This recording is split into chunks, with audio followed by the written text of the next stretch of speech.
खुश हो गया। मैं सोचता था धीरेन्द्र कृष्ण शास्त्री, करोड़ों फॉलोअर, लाखों लोग पीछे दौड़ते हैं, नाम पता लग जाए धीरेन्द्र कृष्ण शास्त्री कथा है तो 1 लाख लोग तो वैसे ही इकट्ठे हो जाते हैं। दंडवत किया हमारे गुरुदेव को, शास्त्री जी ने साष्टांग दंडवत किया। हमारे भाई अशोक भारद्वाज, मैंने कहा था, मैं पुनः वो बात दोहराना चाहता हूं, व्यापार जगत में मध्य प्रदेश में उच्च स्तर पर होने के बाद, देश में प्रमुख स्थान होने के बाद, जिस व्यक्ति का मन, तन और धन सब कुछ प्रभु के चरणों में अगर समर्पित है तो ऐसा वो नाम है अशोक भारद्वाज। मैं भाई अशोक भारद्वाज जी से निवेदन करूंगा भी आए, अपना विचार रखें और सबका आभार भी व्यक्त करें। इसके बाद यहां से अपन चलेंगे आदरणीय अशोक भारद्वाज। दरुआ सरकार की जय। महाराज जी के चरणों में प्रणाम करते हुए सम्मानित मंच, आज हमारे साथ मंच पर हमारे क्षेत्रीय विधायक और मध्य प्रदेश सरकार में राज्य मंत्री आदरणीय भदौरिया जी भी हमारे मंच पर विराजमान हैं। मेरे साथ ही सभी मंचासीन अतिथि, मैं तो यहीं पैदा हुआ हूँ, 3 किलोमीटर दूर चिरोल गांव है मेरा। भाई साहब ने कुछ ज़्यादा कह दिया, मैं तो केवल इतना कहना चाहता हूँ, ईश्वर की असीम कृपा अगर व्यक्ति पर है तो 2 लोग मिल जाएं, तीसरा अपने आप कृपा कर देता है।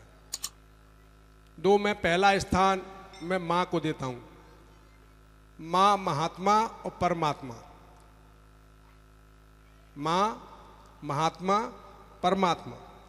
जन्म के लिए माँ, माँ ने जन्म दिया, माँ ने संस्कार दिए। माताएं बैठी हैं, सुन रही होंगी। माँ ने जन्म दिया, प्रारब्ध के अनुसार जन्म हुआ, माँ मिली आपको प्रारब्ध के अनुसार। माँ ने आपको संस्कार दिए, संस्कार ऐसे दिए माँ ने कि आपने अपनी संस्कृति से अनुराग किया, संतों से अनुराग किया, आपने अपने धर्म का निर्वहन किया। माँ ने क्या बनाया आपको? जो माँ ने बनाया, उसके बाद माँ का दायित्व पूरा होने के बाद स्थान आता है गुरु का, महात्मा का। माँ के बाद महात्मा।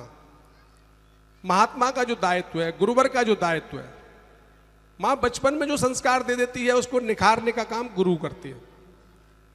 संयोग से गुरुदेव से मैं तो पैदा हुआ हूँ, तब से ही संपर्क में हूँ। बड़े गुरु महाराज जी भी थे, उनके भी मैंने दर्शन किए हैं, सानिध्य प्राप्त किया है। संयोग से अभी कुछ समय पूर्व प्रारब्ध से, संयोग से, गुरुदेव की कृपा से माँ के बाद महात्मा का जो रोल आया जीवन में, माँ की कृपा थी। माँ पीताम्बरा की नगरी में थे, माँ की कृपा से, माँ पीताम्बरा की कृपा से, 2 महात्माओं की कृपा से। एक महात्मा हमारे गुरुदेव थे, गुरुदेव का आदेश आया, मैं चित्रकूट में था, गुरुदेव ने कहा लाला कहाँ हो? मैंने कहा गुरुजी चित्रकूट में हूँ, वो दतिया जाना है। मैं उज्जैन से लौट रहा हूँ, दतिया जाना है और मेरी इच्छा है कि अगर आप दतिया आ जाओ तो बहुत अच्छा लगे। एक महात्मा का आदेश था, दूसरे महात्मा से मिलने जाना था। मैंने गुरुदेव का आशीर्वाद लिया, मैंने कहा मैं निकल रहा हूँ चित्रकूट से। गुरुदेव लौट रहे थे उज्जैन से। मैंने कहा गुरुदेव मैं पहुँच जाऊँगा। दतिया पहुँचे, दतिया गुरुजी ने दूसरे महात्मा जी से मिलवाया, जिनका नाम धीरेन्द्र कृष्ण शास्त्री है, जिनका नाम गुरुदेव ने मिलवाया। दंग रह गया मैं, मिलने का दृश्य था, मैं खुद भावुक हो जाता हूं। साष्टांग दंडवत किया हमारे गुरुदेव को, शास्त्री जी ने साष्टांग दंडवत किया, खुश हो गया। मैं सोचता था धीरेन्द्र कृष्ण शास्त्री, करोड़ों फॉलोअर, लाखों लोग पीछे दौड़ते हैं, नाम पता लग जाए धीरेन्द्र कृष्ण शास्त्री कथा है तो 1 लाख लोग तो वैसे ही इकट्ठे हो जाते हैं। गुरुदेव का आशीर्वाद हुआ। गुरुदेव ने कहा लला बागेश्वर वाली कथा करा ले ददरुआ में अगले कार्यक्रम में। चूंकि गुरुदेव का जो सहज भाव है, जो हमारे आदरणीय मंत्री जी ने बताया कि ऐसा संत, हम उनको संत की जगह परमहंस कह सकते हैं, ऐसा परमहंस व्यक्तित्व तो हमारे बीच में है। परमहंस का आदेश, परमात्मा का आदेश। गुरुदेव ने शास्त्री जी को आशीर्वाद भी दिया और कहा कि आपको ददरुआ आना है। गुरुदेव का आशीर्वाद था तो गुरुदेव चूंकि साष्टांग दंडवत करके जो शिष्य बैठा हो तो वो आदेश तो पालन करना ही पड़ेगा। मेरे पास अभी कई राजनेताओं के फोन आ चुके हैं कि भारद्वाज जी आपने कथा का समय लिया है, हमें समय दिलवा दो, चुनाव नजदीक है, हमारा भला हो जाएगा। तो गुरुदेव का आदेश था, हम लोग अपनी बात कह के चले आए। महात्मा माँ का प्रताप, पीताम्बरा की नगरी में थे हम, महात्मा का प्रताप। मैं अचानक एक दिन दिल्ली में था, महाराज जी का फोन आया, लला कहाँ हो? महाराज जी की बात सुनते ही लला शब्द कहने वाले कम बचे हैं दुनिया में, मेरे को जो लला बोलते हैं। मैं क्योंकि मेरी भी उम्र ऐसी हो गई है, मेरी माँ है वो लला बोलती हैं, बाकी कुछ बुजुर्ग लला बोलते हैं। लला कहाँ हो? मैंने कहा दिल्ली में हूँ महाराज जी। बोले बागेश्वर धाम से फोन आया है, वहाँ चलना है। क्या आदेश है महाराज? बोले वो कथा के लिए 3 दिन के लिए आदेश आया है, कथा कहने के लिए सहमति आ गई है। बोले महाराज आ गई? बोले हाँ, तो अभी बुला रहे हैं। चलो महाराज। मैं दिल्ली से निकला, महाराज जी यहाँ से निकले, हम लोग वहाँ नारियल सौंपने पहुँच गए। दूसरे महात्मा के पास समयाभाव था, लेकिन गुरुवर का आदेश था तो उन्होंने 3 दिन की सहमति दी। 3 दिन की सहमति लेके गुरुदेव और हम वापस आ गए। हमने अपनी तैयारी शुरू कर दी।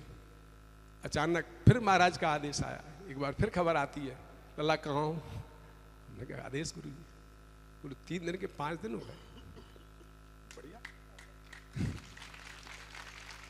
तो ये सब कृपा, माँ की कृपा बचपन में हो जाए, महात्मा की कृपा बचपन के बाद हो जाए तो परमात्मा तो मिल ही जाएगा। परमात्मा को तो आना ही पड़ेगा। पहले मां कृपा कर दे, फिर महात्मा कृपा कर दे, तो परमात्मा तो कृपा करना ही पड़ेगी। मैंने बचपन में कोटेशन पढ़ा था, स्लोगन था, कल्याण एक पुस्तक आती थी बचपन में, पिताजी पढ़ते थे उसको। उसमें लिखा था, जहां भक्त मम पग रखे वहां रखूं मैं हाथ, पाछे पाछे मैं फिरूं कभी न छोड़ूं साथ। ईश्वर तो भक्त के बस में है। वैसे भी भजन सुने अपन, खूब भजन सुने हैं, भक्त के बस में है भगवान। तो पहले माँ की कृपा, फिर महात्मा की कृपा, तो परमात्मा की कृपा तो बरसती ही रहेगी। तो आदरणीय भाई साहब, आज हमारे गुरुवर का जन्मदिन है। मैं बहुत बहुत बधाई देता हूँ जन्मदिन की। आप सब लोगों की तरफ से, अपनी तरफ से गुरुदेव शतायु हों, दीर्घायु हों, हम सब की उम्र गुरुदेव को लग जाए, जिससे हम लोगों पर कृपा करते रहें। और आगामी कार्यक्रम के लिए मैं सबसे सहयोग की अपेक्षा करता हूँ। पूरे क्षेत्र के लोग, भिंड जिले के लोग, ग्वालियर जिले के लोग, दतिया जिले के, मुरैना जिले के, ग्वालियर चंबल संभाग इस कथा का आयोजक है। ये मान के अपन कार्यक्रम करें, क्योंकि मध्य प्रदेश से नहीं, सारे प्रांतों से लोग आएंगे। असम बंगाल तक के लोगों के फ़ोन आ रहे हैं। अपन लोग हर घर को होटल बना दें, आसपास के गांव के जितने लोग सुन रहे हो अपनी खबर कर दें। अतिथि पुराने ज़माने में आते हैं, अब तो मेहमान आना बंद हो गए। अपने यहाँ मेहमान आते नहीं हैं। अगर कहीं मेहमान कोई आता है कहीं भी किसी भी प्रदेश से, उसको अतिथि मानकर दंदरुआ वासी, कतरौल वासी, चरौल वासी सब लोग रुकवाएं और ऐसा आतिथ्य दें, ऐसे स्वागत करें कि उनको लगे कि हम चंबल में गए थे, वो तो देवभूमि है। लोगों को लगना चाहिए। बाहर का आदमी, अगर असम बंगाल का आदमी यहाँ रुक के जाएगा तो कहेगा कि हम चंबल की देवभूमि में गए थे। ऐसी मैं सबसे अपेक्षा करता हूँ। मंत्री जी यहाँ बैठे हैं, बहुत बढ़िया प्रशासन ने सहयोग कर दिया है, सब काम चल रहे हैं। और भी जो शासन से रह गया है सबकी तैयारी है, प्रशासन भी पूरे प्राणपण से लगा है, हमारी सरकार भी लगी है, सब लोग रहे हैं। रात को रामहरि वकील साहब मुझे 1 घंटे तक बताते रहे कैसे कैसे संभव होगा।